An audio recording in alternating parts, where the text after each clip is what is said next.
दोस्तों, आज की कहानी है भाभी काम के टाइम तो मत सोया करो। चलो दोस्तों, कहानी को शुरू करते हैं। निधि की शादी अभी नई नई हुई थी। उसका ससुराल एक संयुक्त परिवार था जिसमें सास ससुर जेठ जेठानी और एक देवर था और एक ननद थी जिसकी शादी हो चुकी थी और वह उसी शहर में रहती थी।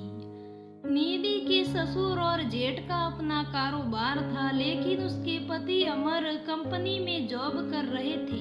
शादी से पहले सास और जेठानी ही घर के सारे काम करती थी, लेकिन निधि की शादी के बाद दोनों ही निधि पर अपना अपना हुक्म चलाने लगी।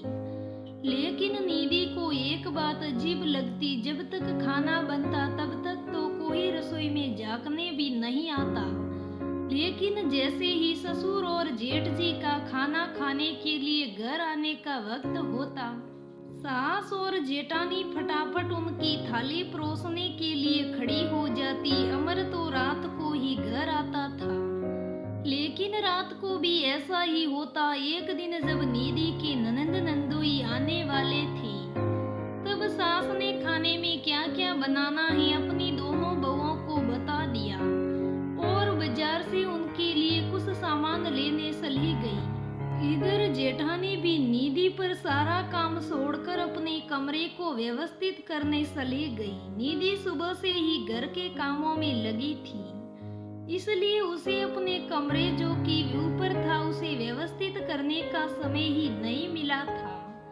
उसने और तो सारा काम कर दिया, सिर्फ पुरिया तलनी बाकी थी। उसने जेठानी से कहा, भाभी मैं थोड़ी देर में कमरा ठीक कर लेती हूँ, जब दीदी और जीजा जी आएंगे तब पुरिया बना दूंगी।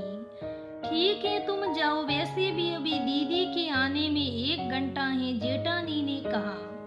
उनकी बात सुनकर निधि आश्चर्यचकित हो गई और कमरे में चली गई। उसका कमरा ऊपर था, इसलिए वो उसे बाद में ही साफ करती थी। वो कमरा साफ कर रही थी, तभी निधि की मम्मी का फोन आ गया, इसलिए वो उसने बात करने लगी। थोड़ी देर बाद ही उसकी ननंद और नंदोई आ गई। सासू माँ भी बाजार से आ चुकी थी। आते ही ननंद ने पूछा, अरे माँ, हमारी नई भाभी कहाँ है? ये सुनते ही जेठानी ने रसोई से निकलते हुए कहा, दीदी आपकी नई भाभी तो बहुत जल्दी थक जाती है, बेचारी अपने कमरे में सो रही होगी। उधर निधि को लगा कि ननद के आने में वक्त है, इसलिए वो कुछ देर बाद ही बाहर आई। तब तक उन लोगों ने चाय भी पी ली थी। निधि जैसे ही बाहर आई, सासू माँ ने तंग कसते हुए कहा, बहू नींद पूरी हो गई क्या? ननद ने भी कहा, अरे भाभी, कम से कम कोई घर में आए तब तो मत सोया करो। ये बोलकर सभी हंस पड़े। निधि बहुत शर्मिंदा हुई, लेकिन सबके सामने कुछ बोल नहीं पाई। इसके बाद जब तक निधि काम करती रही, सास और जेठानी आपस में बातें करती रहती और निधि से कुछ नहीं बोलती। निधि को बहुत ऑफर्ड फील होता, इसलिए वो अपना काम करने के बाद अपने कमरे में चली जाती है। इसी बीच कोई भी घर में आता तो वो यही कहती, बहू सो रही होगी। अमर के कानों में भी यही बात पड़ी तो उसने निधि से कहा, निधि, क्या तुम दिन भर सोती रहती हो?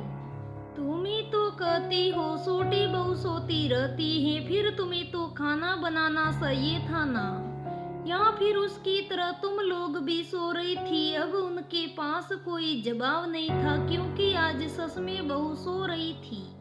आज निधि ने सबको अपना मुंह तोड़ जवाब दे दिया है, क्योंकि आज निधि सचमुच सो गई थी और उठी भी नहीं, कोई घर का काम नहीं किया और सास जेठानी से होता नहीं, और रोज बेचारी निधि करती है, ऊपर जाकर बोलती है बहू तो सो रही है।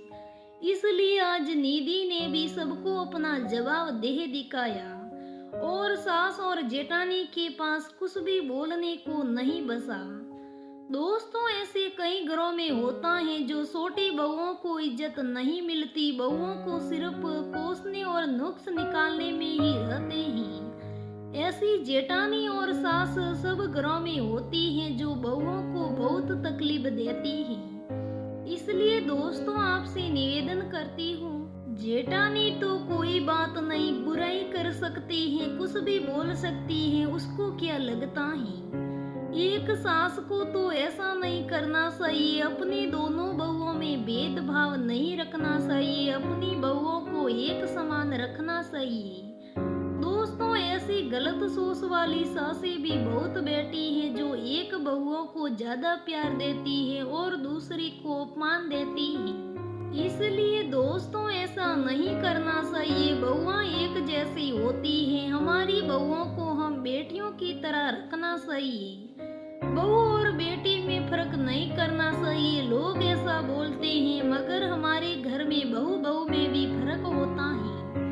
दोस्तों मेरी ये आज की कहानी कैसी लगी मुझे कमेंट करके जरूर बताइएगा। अगर मेरी कहानी अच्छी लगे तो लाइक करना, शेयर करना, मेरे चैनल को सब्सक्राइब करना। धन्यवाद दोस्तों, हम फिर मिलेंगे अगली स्टोरी में, तब तक बने रहे हमारे साथ।